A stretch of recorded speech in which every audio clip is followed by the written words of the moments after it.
Diaries podcast. I'm your host, Grace Costa, a commercial photographer of over 2 decades, a photo-based artist and a photography mentor.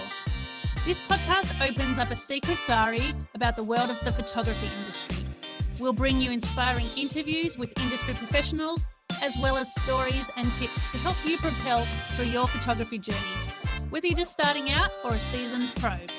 Thanks for joining me today. Now let's open the latest diary. Hi friends, welcome back to the Photo Diaries podcast. It's awesome to have you here, especially today because we've got a special guest, Darby Lyndon. She is a brand strategist and content marketer. She's passionate about turning great businesses into irresistible brands. And throughout her career, Darby has worked on marketing and brand strategies for some of Australia's leading travel, property and retail brands. So it's great we've got her on the podcast today because she's going to share all her insights with us and help us along our business journey. So thanks for joining us, Darby. Good to see you. Thanks for having me, Grace. I'm excited to chat with you today. So tell us a little bit about your business and who you love to serve and specifically what you do as a brand strategist and a brand manager. So I help service-based business owners to create memorable brands that really stand out from the crowd. So working with service providers across a range of industries, including photographers, as well as designers and people in professional services. But one thing that they all have in common is that they created a business to make a difference and make an impact, not just to make money, but to really change someone else's life in one way or another. So I work with these service providers to really help them stand out from the crowd through the power of branding and brand strategy. And I know a lot of people aren't familiar with what branding really means, so I might jump into what it actually means if that's all right with you. Yeah, perfect. We need to know. So how I like to explain it is that your business is kind of the goods and services that you offer and the nuts and bolts of the machine that you're running.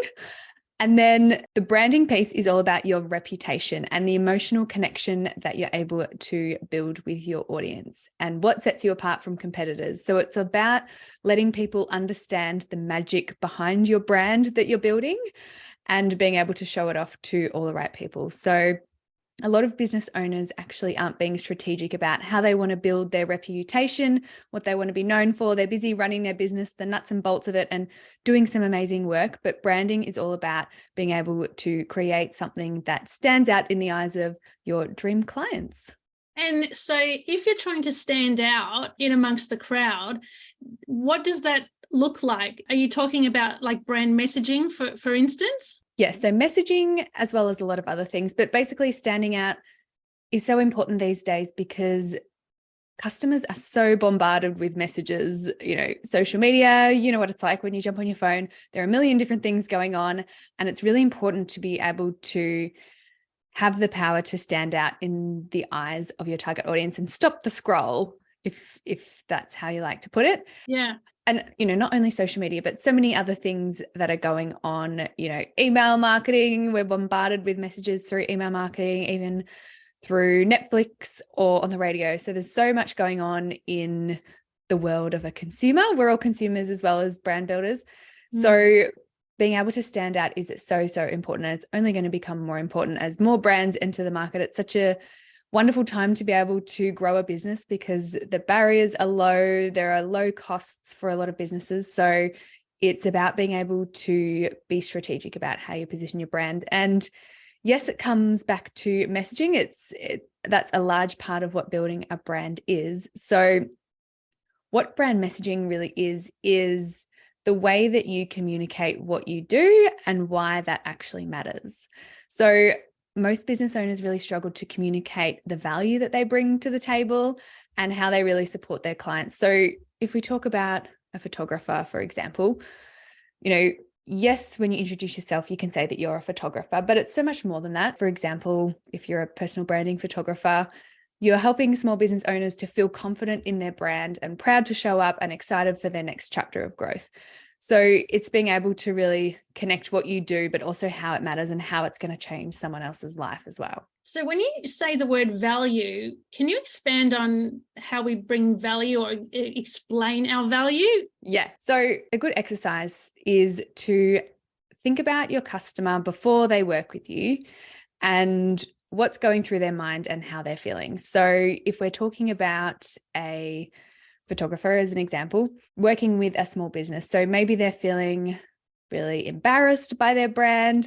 They don't want to show people their website because they're embarrassed by their photos. They're feeling anxious and they're feeling just a bit yuck about the whole thing. So think about your customer before they talk to you. And it's easy to think about it, when you're doing an introduction call or when they're messaging you for the first time, really writing down what's going on and thinking about what's going on behind the scenes in their minds. Mm-hmm.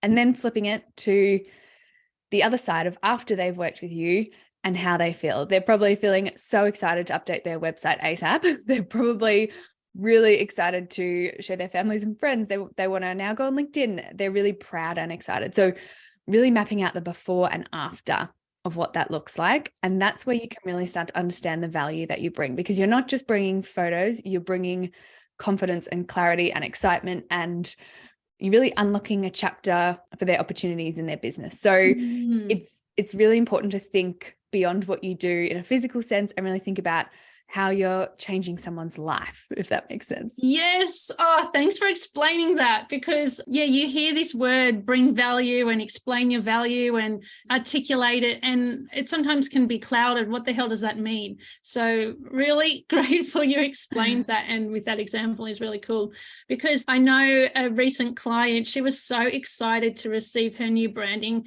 shots from me. She was too excited. She just started using them straight away and then forgot to email me to tell me how much she loved them. And then she had, like 2 days later, received an email from me following up. She's like, oh my God, I forgot to write to you. I was super excited. I showed my dad, my mum, we're going to get some printed and all this. And she was just like, in the excitement, I forgot to actually say thanks. So you're right. It's a transformation. It is. And it's like when I got my photos taken for my business, it was such an exciting thing, because it can really transform your professionalism. And it's not even for just service-based, but even, wedding photos. I recently had my wedding photos done, and like getting those photos back was just so exciting. There's just something really special about getting photos back, something that you can never create with just your phone, and getting, everything amplified and like really bringing the magic out of what someone needs in their life. So any type of photos, it's a very exciting experience. So mapping that out with the exercise could be a good one for helping really understand what you bring to the table. Yeah, that's excellent. So I know that messaging for photographers, they can neglect it when it comes to their brand, and they start their website. But how can we start to craft messaging that is unique to our brand and that speaks to the type of people we want to work with, like the clients we're trying to reach? How do we craft our messaging so that it hits the right type of people? Yeah. Well, the first thing is actually understanding who your people are. So when we think about your ideal client, actually taking a step back and thinking about who they are. So it could be, newlywed couples, it could be young families, it could be, commercial businesses or small businesses. And then thinking about where they are in their frame of mind. Are they feeling nervous, anxious, embarrassed by their brand, or are they feeling really excited for their wedding? It will really depend on exactly what type of photography we're talking about, but really understanding who they are before you can start to talk to them. So the first step, understanding that, then map out their transformation from before they work with you to after they work with you, and then being able to put that in a really short and sweet, I guess you could call it an elevator pitch. And I'm not sure if anyone is familiar with that term, but it's basically a one sentence that captures what you do. So instead of saying, I'm a photographer, you could say, I help creative small businesses to build confident brands through playful personal branding photography. So just a sentence that's, I help insert audience to do X, and that's how they feel after they experience your service. So coming up with one sentence that really captures what you do is the best way to really set the tone. And especially on a website, for example, when someone lands on your website, just one sentence that they can really understand immediately what you do. And it doesn't have to be much more complicated than that. I think, especially with websites, people are so quick on a website. They'll come, they'll scroll, and they just want to see some photos, know exactly what you do. So it's really important just to be clear and simple, one sentence that you can use to describe what you do, supported by all the wonderful images alongside that as well. And I guess that one sentence can go on your Instagram bio as well, your LinkedIn profile, and just that little sentence is so powerful. Without your bio attached to it, it succinctly shares exactly who you are, what you do, and what value you're going to bring. Yeah, so exactly. I love that. Yeah. So in that case, then I know a lot of photographers, and I actually see it on websites in general, their about page is really extensive and sometimes has a big essay starting from the first time they picked up a camera. So when it comes to attracting our target audience, and I know this is a question without notice, but having that big long essay and that big script about our background of photography or how we got interested or we started at high school and all that, how can we sort of reframe that so that it actually speaks to a client, that person we're dreaming of working with, rather than telling our whole life story? Yeah, that's a tricky one. I think the about page, I agree. A lot of people, not just photographers, everyone, I think they sometimes ramble on about their life story, and people are interested in that. But when they're skimming a website, they really want to get to the point and understand how that person can help them get from where they are now to where they want to be. So I'd even suggest with, long stories about your experiences, putting that in a blog post rather than on the about section. And you can link it at the bottom and be like, you can hear more about my story here, and click away, just so that you can still have that amazing story about, where you studied and those first few jobs that you had, but it doesn't have to be the centerpiece for people learning about you. So that would be my first tip for an about section, so that you can keep it nice and short and sweet. And then it's about, when you're talking about yourself, trying to, as much as possible, flip it onto the other person rather than talking in first person, kind of inviting them into your story as well. So what I mean by that is, for example, instead of saying, this is me, I've done X, Y, Z, I'm really good at this, and you should book in a session with me. So it's about not using the I's and the me's word, but using more of the you. So you can join me and learn more about how you can do X, Y, Z, rather than talking from first person, really inviting someone in to be a part of the story by using you and really painting the picture of what it looks like to work with you. Yeah. Would you kind of ask questions like, are you feeling stuck in your business, embarrassed to share your website?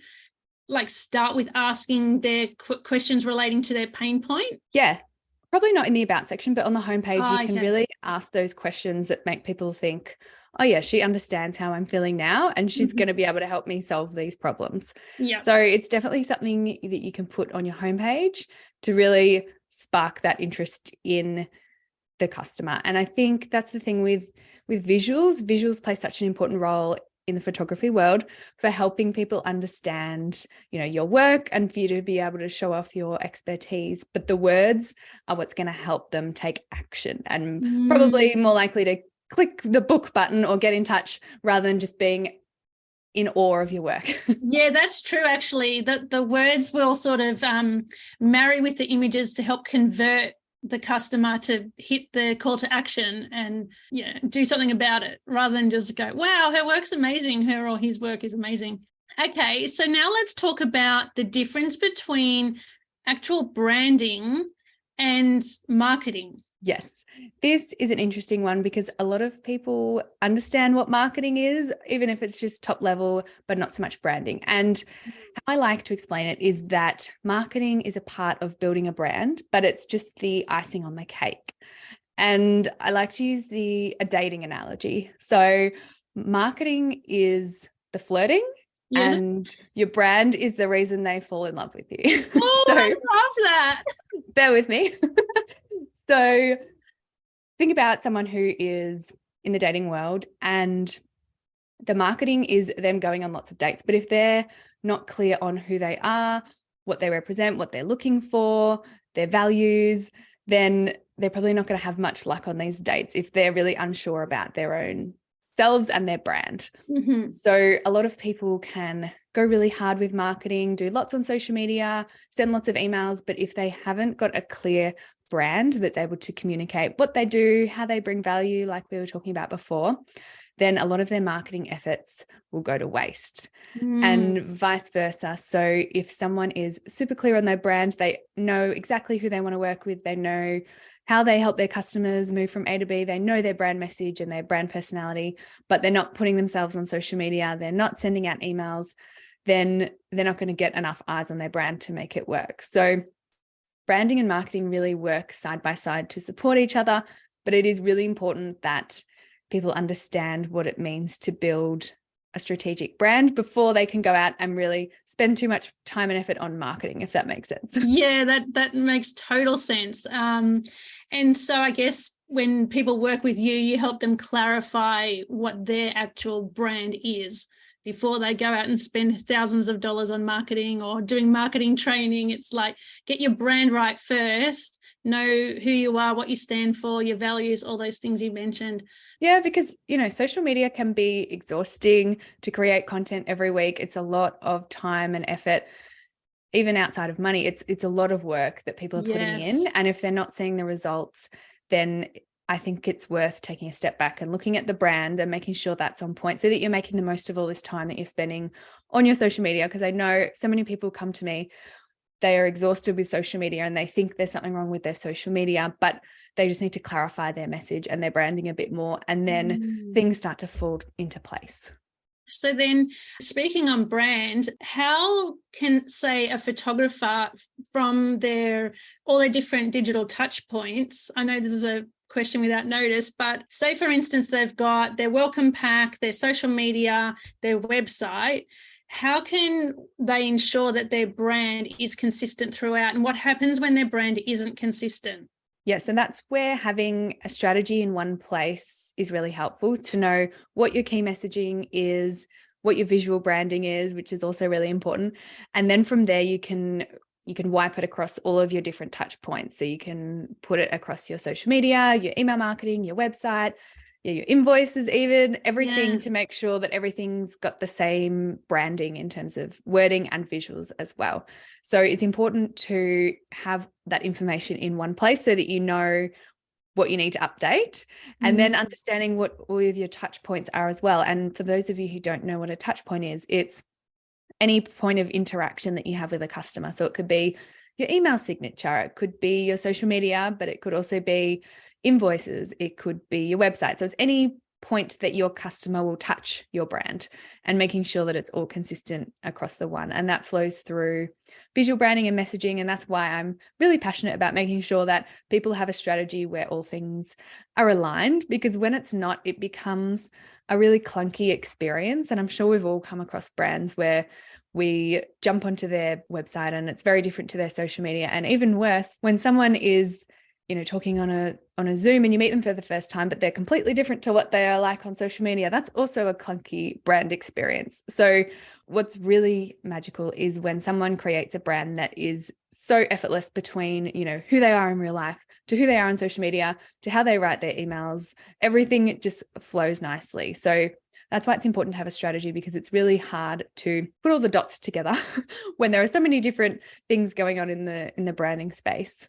Yeah, that's right. And as an example, a little while ago, I had my copywriting redone. Yeah. And I guess my brand wasn't consistent from my social media, my Instagram lives, how I was as a person live on screen, who I am when you meet me. I'm really friendly and warm and welcoming.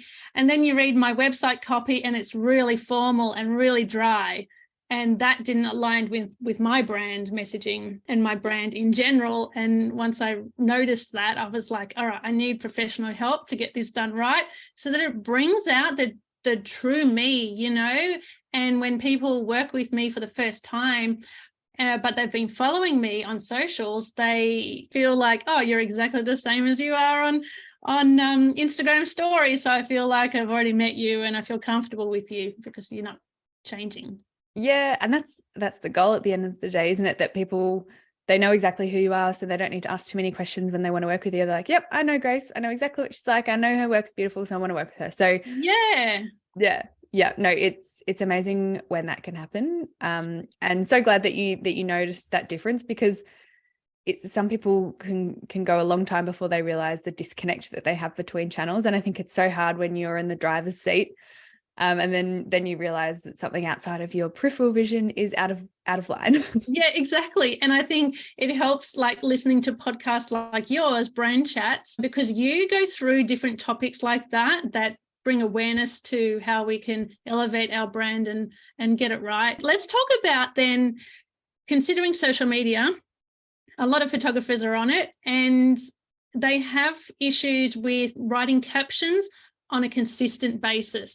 And the caption writing, like some of them have told me that they're just stuck with what to write, especially about a client work. It's, they're always like, I photographed, Tom and Maddie's wedding and at this location, and it was a gorgeous autumn day. But how can a photographer bring out more in the caption that's not necessarily the same old about the what, where, who, why type thing? Yeah. And I get it. It's tricky in your industry because there's so many beautiful pictures and it's so easy just to write a little caption and let the photo speak to it. But yeah, when you have a beautiful caption as well, it can really work as a team to help not only inspire, but help people take action. So captions are very important. And I've got a few tips. I think it's important, firstly, to think about the purpose of the post. So thinking about whether the post is designed to inspire an audience, if it's designed to provide tips or educate an audience, or if you want them to actually book a shoot. So really thinking about, why am I posting this post? And thinking about that on a bit of a deeper level, because some people just put photos up without thinking, what do I want my audience to do next? So thinking about that as a number one.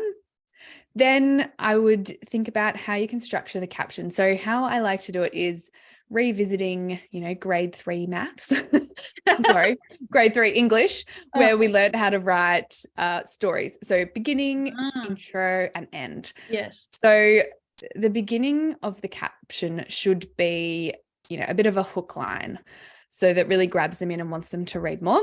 Middle of the post can really speak to the purpose of the post. It could be a bit more about the couple if we're talking about a wedding.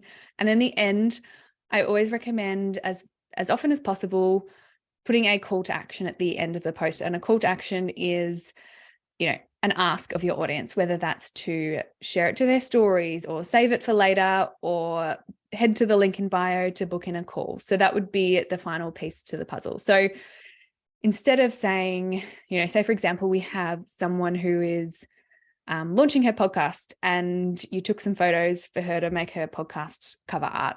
Instead of saying, what a great shoot with Grace, who's just launched her podcast, here's the cover art. But instead of saying something like that, you could start with the line that says, here's how Sally was able to get the perfect shot for her new podcast, Brand Chats.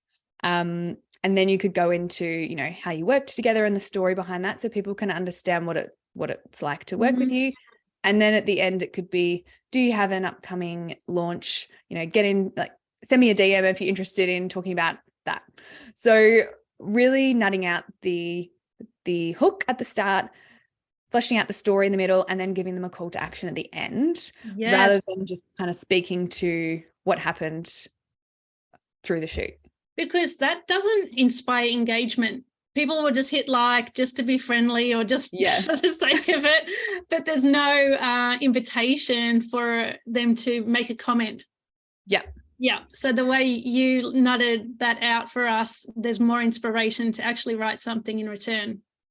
Definitely. And people can play around with what they want their audience to do. It could be even tag a friend or tag your business bestie or whatever it is. I think get creative with what you want people to do, and then see what works. If it even leads to more people going to your website or more bookings, it's really a good way to experiment with what works.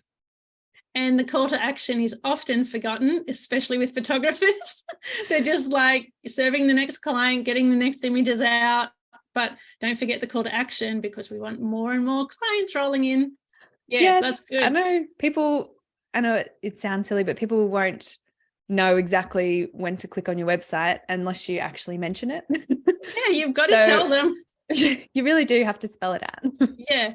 So, okay, did you have other tips after that one? I think it's just important to come back to your brand and what you're all about, and really making sure that you're infusing your personality through your captions as well. So I've got a few clients that have a specific set of emojis, for example, that they use for their brand. So it might be pink love hearts and flowers, or it could be, blue hearts. So special emoji sets that they use to help kind of bring the emotion to their post a little bit more, rather than it being so formal, and bringing that tone of voice to life as well to tell a story. So that's something that my clients have been loving at the moment, using that to help guide them, especially for more feminine brands where they want to add a bit of warmth to their posts. Emojis can help in that way. That's a cool tip. Yeah, I use the camera emoji all the time, of course, but yeah, that's cool. I like that. Yeah, the camera emoji is an obvious one. Even, when we go back to thinking about the transformation that clients have before and after, thinking about what kind of feelings and what emotions are associated with that. Like I use a lot of stars in mine, like the shooting star. It's kind of like that Yes. bringing confidence to life kind of thing. So, there's so much psychology you could dive into with all the different images you can use, but something to think about maybe. Yeah, that's cool. I think that has given people some new ideas and some guidance with their caption writing for socials. So that's a good one. Thank you. I know you help clients with brand strategy. Tell me the difference of how this can benefit people in the creative industry to have an actual strategy, and what happens if you don't have one. So as we spoke about earlier, customers really have the power these days. They have so many brands to choose from. They're getting lost in scrolling every day. So you really need a strategy to help you stand out. It's, a pretty logo is not really going to cut it anymore. And back in the day, when branding was first introduced, brands like Coca-Cola, they could have a nice big logo and a fancy ad, and that would make them stand out. But these days, it's a whole another world. So in the modern world, it's really important to have a plan for how you're going to stand out, and have a strategy for what your brand means, so that when people see you on social media, they'll say, hey, that's exactly what I want. I need to get in touch. So if you don't have a strategy in place, it's just a lot harder to stand out and capture the attention of your ideal clients. And referrals are great, but if you want to start capturing leads outside of your immediate network and those who will hopefully pass your name on, then that's where a strategy will help you take your business beyond that and be able to attract people through social media and other forms of marketing as well. So then what does an actual brand strategy look like? Like, what's it made up of? So basically, when I work with a client one-on-one, we build the strategy over 6 weeks, and we go deep into a lot of different things. So we first look at brand DNA. So what is the brand's mission and their vision and their values?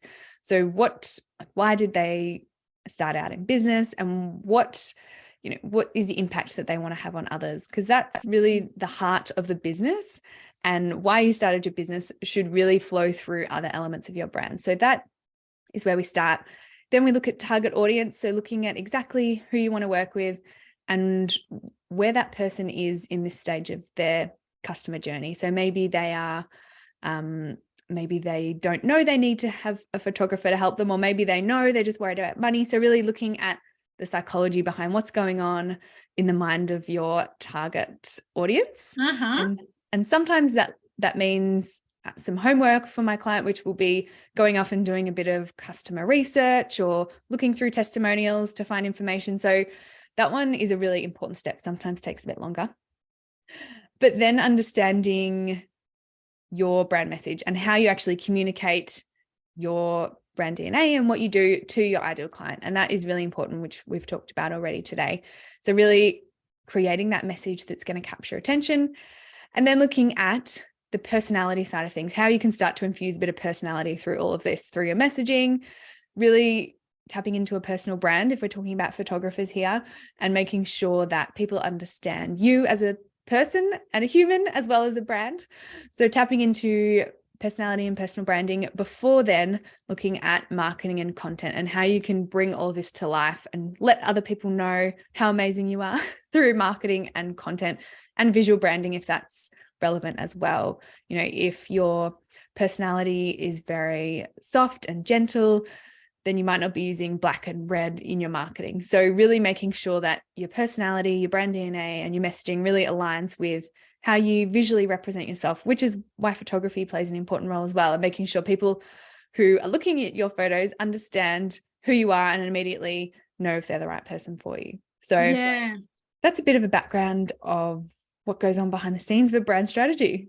wow, that is so detailed. It's a lot. Well, that's great, because I didn't know a brand strategy was that in depth. Yeah, it's a lot. And it's, you know, clients will walk away with a document that will help guide everything. They'll know exactly what they need to share on social media, website, touch points, everything like that. But it's also just giving them the confidence in knowing exactly what their brand is, what they stand for, and what they need to be saying, where they need to be hanging out. So it's kind of the key and the mindset as well that comes behind the strategy document as well. So it's big.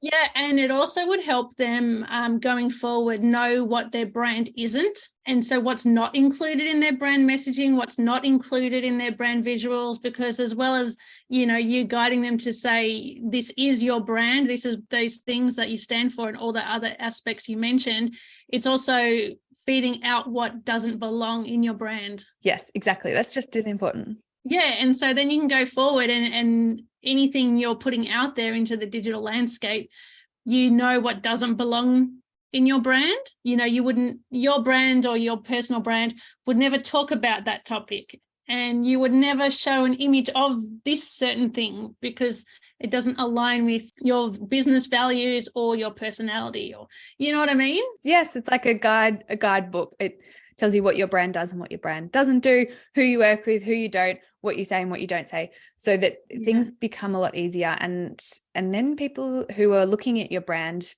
you know, they start to understand exactly who you are. And when, for example, there are some brands that I follow on social media, and when I see a post of theirs come up, I know straight away it's them, like within the first second, because you can tell by their personality, the way they speak, it's just them. If it didn't have their name on it, you could tell who they are. And that's the goal as well, to have that kind of impact in that people know who you are, they know exactly what you're going to say, and it's all very succinct. Yes. Here's a question though. I know a lot of photographers are introverts. Do you think you can still have a powerful brand and have that sort of impact, like you said, when you can just notice somebody's brand, you know what they're about to say, you just recognize it instantly, if they are an introvert and if they're a more quiet type of personality? Totally. I think there are so many introverts that I work with who are worried about that, especially with the world of video, and we can talk about that if you want. But I think you don't have to be loud and bold. A lot of big brands are loud and bold, but you don't have to be outgoing and extroverted in order to grab attention. You just need to have a message that speaks to your people.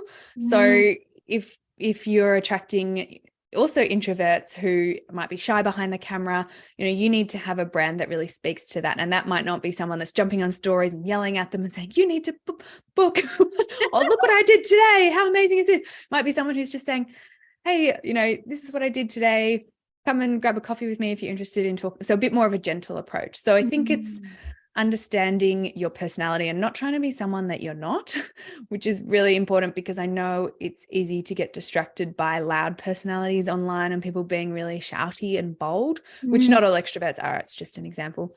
Yeah. But for example, I'm definitely an introvert, and I take a bit more of a calm approach, and I get on camera when I'm feeling ready for it and when I want to speak to a certain topic, but I'm definitely more gentle, and that approach really resonates with people who are also a little bit introverted but really excited to build their brand at the same time. Yeah, exactly. And there's going to be the right person for each of us, right? When we're looking for a product or service provider, and being true to yourself as that, if you are going to be more quiet in your brand or out there and extroverted, stick with it, be with that, 100%, and know that you can still attract the right people that will appreciate the way you are truthfully, Yes, exactly. And like I was saying, you don't want to pretend that you're someone that you're not, because then when people come to work with you in real life, they'll get confused.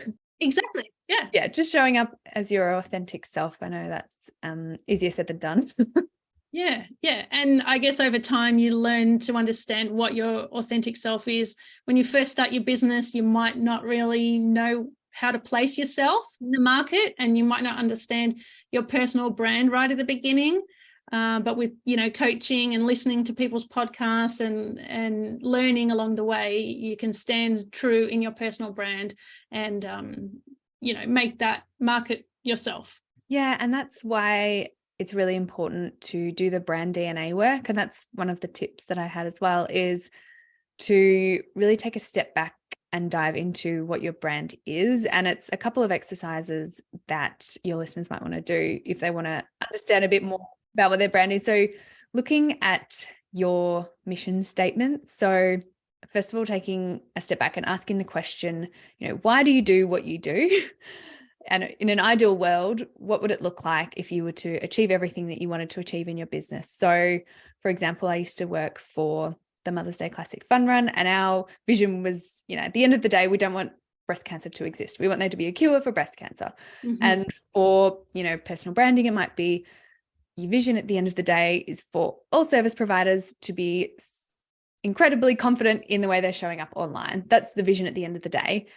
And then how does your business actually help to achieve that vision? So thinking about what you do through your goods and services that helps your audience go from where they are now to where they want to be.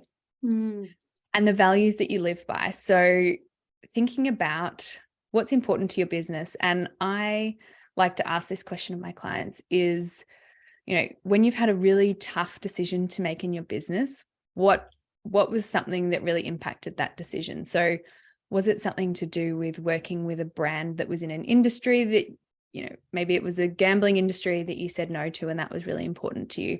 Or maybe it's because you had a family holiday and you didn't want to work on the family holiday, and family is really important to you.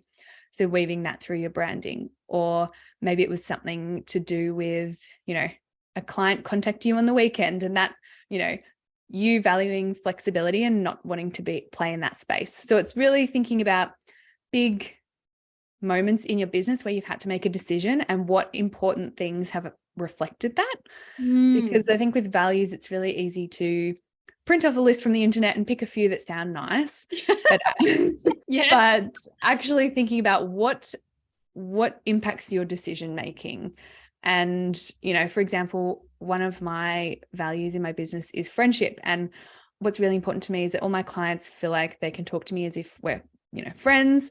I love making business friends and going out to networking events. And it's really important for me to have those connections in my business, because it's lonely in the business world and you need to have these things to help support you. So, if there's a networking event coming up where I'm going to be able to, have dinner with some of the girls in the networking group, like I'm going to prioritize that because it's important to my business, and I can shuffle other things around to make it happen. So it's just determining what's important to your brand. And these things can really then start to build on what, as a personal brand, you want to be sharing, and, the types of photos that you want to be sharing, what parts of your personality you want to be putting on social media, and all of that. So that's kind of the first step that can really help people to start thinking about their branding. Yeah, I love that. And I've done my personal values many times over. I do it pretty much every year, really, when I do vision boards. And I think since understanding my personal values and my business values, how they can be separate, has actually been a game changer throughout my business, because I know how to make a decision now based on those values, like you mentioned. What's in, what's out, what's a non-negotiable, and flexibility is one of my business values. So when a client says, can I have those in an hour, those images you took from that event in an hour, even though it's not in the contract, I will say, yeah, for sure, I'm able to do that, because I will make my business flexible so that allows for that sort of instant shift and, automatic request. Yeah, it can be really empowering when you know your values, and then you can start to live your business and your life like in that way, and you know that that's guiding you to where you want to go and how you want to run your business. Yeah, I love that. I think people are going to just love this. Oh my God, this episode is so juicy. So then in that case, you've shared with us a little bit what it takes to build a brand strategy and all that, but working with somebody like yourself, you do brand therapy sessions, you're a brand manager. I'm curious, what does a brand manager do? And do I need one? I think I need one.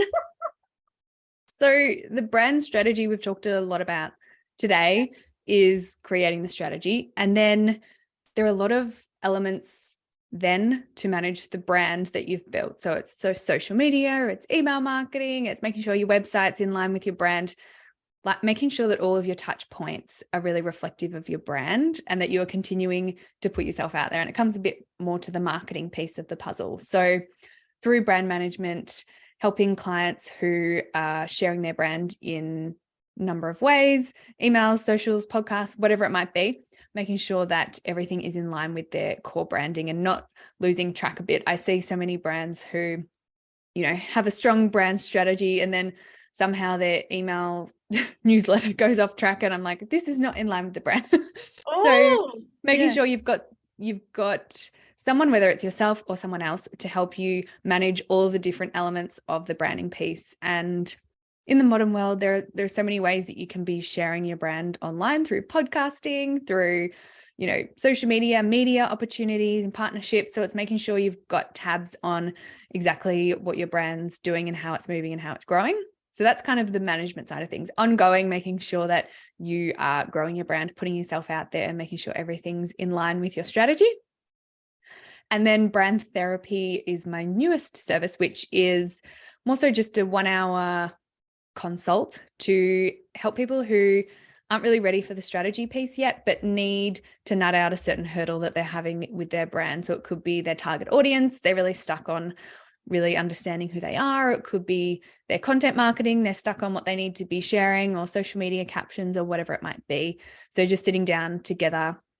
And it is kind of like therapy because we sit down with a cup of coffee and really just problem solve and nut it out. It's not like sitting on a session where you get 100 different ideas of what you need to do. It's really pulling it back and thinking about 2 or 3 steps that you need to take to overcome that hurdle and move your brand forward. So that's what I found was a bit of a gap in terms of people who aren't ready to do the full strategy, but they just need a little support in the meantime.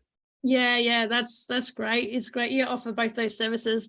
So anything else we need to know about when it comes to building out a successful and memorable brand? Like, is there any sort of highlights we haven't touched on, even though we've touched on heaps of valuable stuff? Yeah, I just thought it would be important to note that it's so important that you're not getting distracted by what everyone else is doing online with their branding. Oh yeah, we do. It's so easy to get caught in the noise and look what other people are doing and thinking, oh, I need to do this now. This person's doing this. But what building a memorable brand is, it's about being true to yourself, like we've been talking about today, and building your brand from your own brand DNA and your own personality, not looking at what other people are doing and what they're posting, because it should all come back to your unique personality, especially with photography, because you're working one-on-one with someone. It's a very personal relationship that you have with them. So you want to be able to build it your own way. So I think that's just one thing I wanted to highlight, how important it is to just stay true to who you are and who your brand is, and try not to get distracted by everyone else. I know it's not easy sometimes. Especially in the same niche. Like if you're following heaps of wedding photographers and, you see them doing cool stuff or, bringing out something new or whatever, and you want to copy them. Yeah, I think being clouded by the sameness is really hard to remind yourself, well, that's them, that's their business. What do I want to do and what's true for me? And I think doing the values aspect of the brand strategy will always remind you, once you've done that, to stick with what are your actual values that belong to you as a person and match your personality, so that you're not going out there copying other photographers, and that you do stand out in your niche as, that person, because your personality is shining through and you're doing things that are aligned with your personality. Yes, so true. And that's why people will want to buy into your services, because it's you. So Yeah. that is so important. And as well as that, it's really understanding who your unique target audience is, because all of your competitors are going to have slightly different target audiences probably. So thinking about your audience, really understanding them, like we spoke about before, but also understanding when it comes back to marketing and social media, understanding what they're doing online and where they're hanging out. So, maybe they're listening to podcasts, or, if we're talking about wedding photography, maybe they're on Pinterest. So just thinking about your unique audience and really understanding where they are, because it can be a bit of a waste of time if you are doing all of these things, but your target audience are really only in one place. So it's just juggling, once you are more confident in your brand, thinking about where you're going to actually be sharing that brand piece. And it could even be LinkedIn. Like, I know you're on LinkedIn, and a lot of photographers might not be on LinkedIn, but if they're targeting commercial, then that could be a great place to hang out. So really just being strategic about not only what you're sharing, but where you're sharing as well. Yeah. And so you're not wasting your time. You're not overwhelmed by trying to be on all the platforms. You really only need a select few, 3 max, 4 if you really need to. But when you narrow that down, then you're focused with your marketing. And you just know, right, today I've got to do the LinkedIn post, Instagram, whatever. I don't touch Facebook if that's what you want to do, so that it's narrowed focus, and you're making most of your marketing energy, especially if you're doing it on your own and you haven't outsourced marketing yet. Yes, you got to really lean into what works for your style, but also what works for your target audience. So that's just another important thing I wanted to raise. Yes, thank you. Yep, you raised all the good points. So how can people follow you, Darby? And I hear you might have a special offer for my audience. What's going on over there? Yes, so you can follow me on Instagram. That's my main channel, at Darby Lyndon. And my website's darbylyndon.com. My podcast is Brand Chats, and I recently interviewed Grace, so go check out that one. And I would love to offer your listeners 15% off my brand therapy sessions. So if you're interested in 1 hour with me to unpack little bits of your brand strategy and marketing, send me a message on Instagram and mention the Photo Diaries podcast, and I'll give you a little 15% off discount. Yay! Thank you so much, Darby. We love that. That's beautiful and very generous of you to offer that to our listeners. I will link all those things in the show notes, friends. So don't worry, you didn't have to jot this down while you're driving in your car. But Darby Lyndon, thank you so much. You gave us so many great tips, ideas, strategies, and I know for so many photographers, this will be the first time they've even had a conversation like this and been aware of how the power of brand can help them in their photography business. So truly grateful. Friends, I would also ask you to go and check out Brand Chats podcast with Darby Lyndon. I'm on episode... what number? Was it 30? 30. Yeah. Yes, it's a great episode. I've listened to it myself and shared it. Darby goes and chats with all sorts of business, marketing and brand strategy people and business people that can help us as well. So go and listen through her catalogue and find out more about her podcast. But I will be seeing you online, my Darby girl. So thank you so much again. And I hope everyone got lots of value out of that episode. Awesome. Thanks for having me, Grace. All right. See you. Thanks, friends. Until next time, I will catch you on the next episode of the Photo Diaries podcast. That's it for today's episode. If you found it valuable, I invite you to leave a review so more people can find this podcast, or simply subscribe to be notified when each new episode drops. Until next time, see you later.